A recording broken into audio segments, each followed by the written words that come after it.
Hello and welcome to Accelerate. I am Matt Stone. This is the podcast where we encourage and inspire CEOs, founders, and visionaries on their big leap journeys. We talk about the stories and strategies that will help you accelerate toward your big leap destination with purpose, humility, an open mind, commitment to growth, and recognition that the way we get there is at least as important as where we end up. And I'm so delighted that you've tuned in today. And hello, it is Wednesday, August 17th, and we are midweek, and I hope you're having a great week so far. And listen, I read something a couple of days ago that really grinds my gears, and I kind of held on to it and thought, you know what, I'm going to share about this today. So a friend of mine sent me an article about from CHRO Daily, which is Chief Human Resources Officers Daily. And it's an article dated August 16th called Coupa Colors Offer a Case Study in Connection at Work. Now, as many of you probably know, connection is like, it's the thing that drives me. It's really at the heart of everything I do on the podcasting side and the work side, personal side. It's all about human connection. So this one really, really got me. Okay, so there's this company, and they've created what they call Coupa Colors. To get people talking. Ostensibly, the idea here is that by knowing what color I am, and knowing what color you are, that we're going to be able to talk more. I mean, this has been a fallacy for a long time, but they want to promote authentic and speedy dialogue to enable teams to move the business forward faster, says their chief people officer. So they've created their own personality test, and it's like think Myers-Briggs, but fewer questions. I thought, oh, wow. Take a faulty pseudo-scientific personality test and make fewer questions out of it. That'll improve it. Yeah. So they've done that. And it says here that they have red, green, blue, or yellow is your color that tells you your personality. Red represents driven and results-focused employees who prefer to move fast. Blue describes someone who's more analytical with a focus on the details. Green represents colleagues who like to ensure the team is aligned. And yellow correlates with workers who are more big picture thinkers and gravitate towards strategy.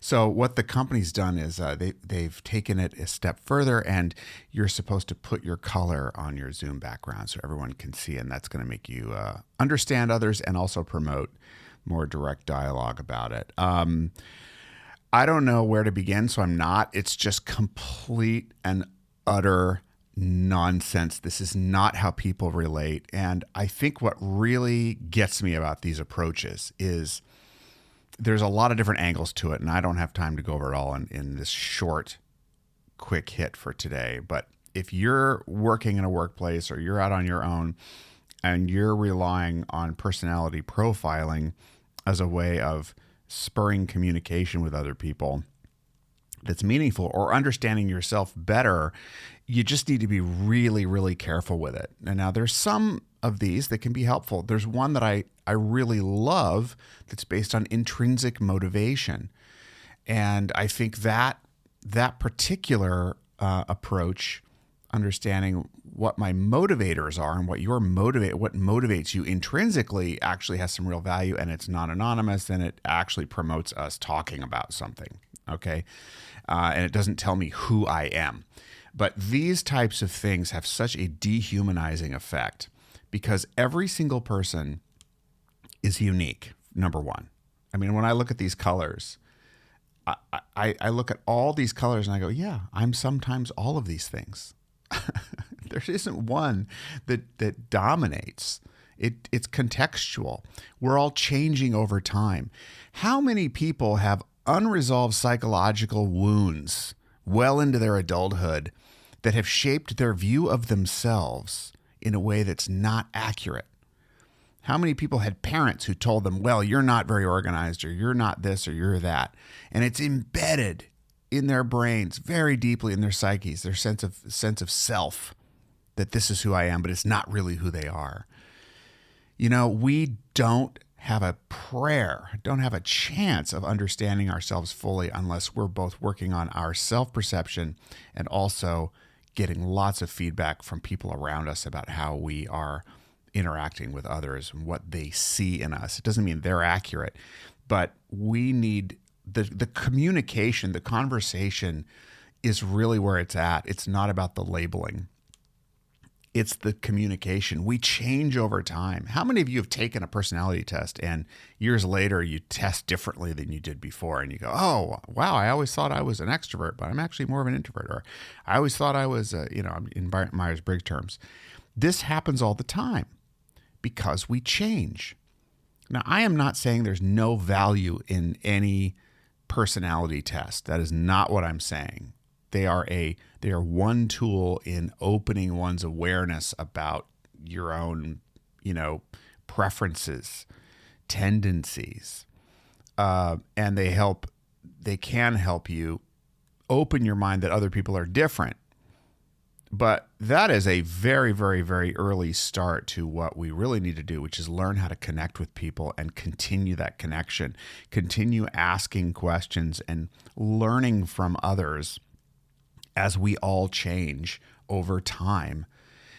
And I'll tell you, here's one more thing about it. What are the tapes that you have playing in your head about yourself? Well, I'm not very organized. Well, I'm a this, I'm a that. Maybe it's a positive one that's kind of braggadocious. Well, I'm a moneymaker, or I'm a whatever. That may be true. You maybe have a strength in some area that you like. Strengths become weaknesses. They are weaknesses in certain contexts. They are weaknesses when we overuse them. What do we overuse when we're afraid, when we're, tired? We overuse our strengths. That's what we do. And then they become weaknesses. We're all subject to this, every single one of us.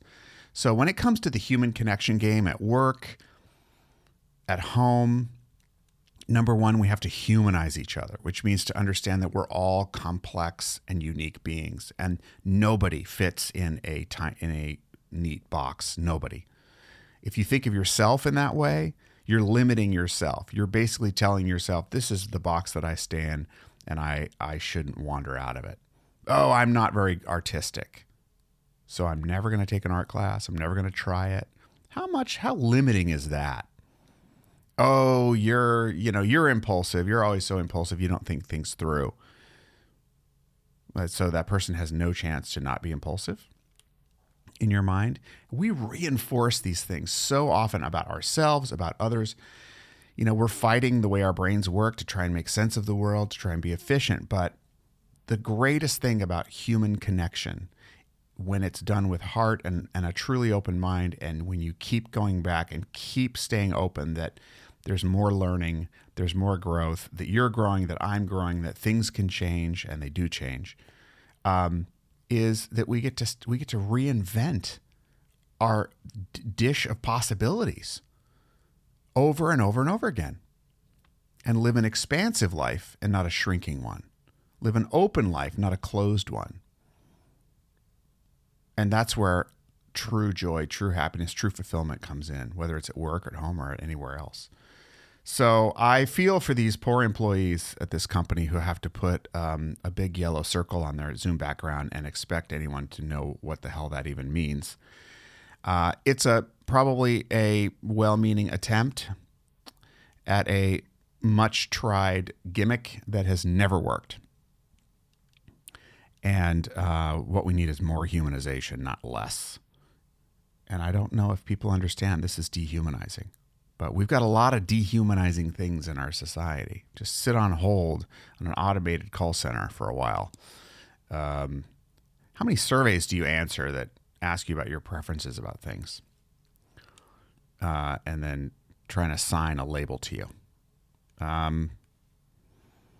Boy, I don't know what we're doing, but this isn't working. So I'm going to continue fighting to humanize myself and stay open to myself, because I'm prone to limiting myself too. We all have limiting thoughts.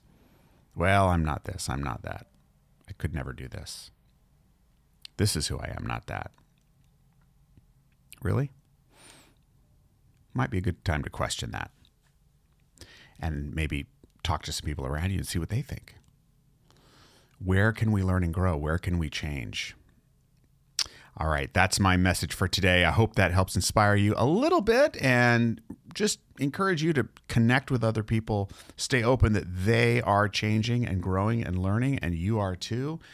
And we'll see where that takes us. So, hey, visit me at mattstone.co, Twitter at mattstoneco,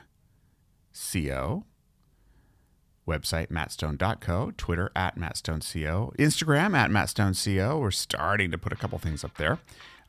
Thanks for listening, and I really look forward to connecting with you again tomorrow. Until then, bye-bye for now.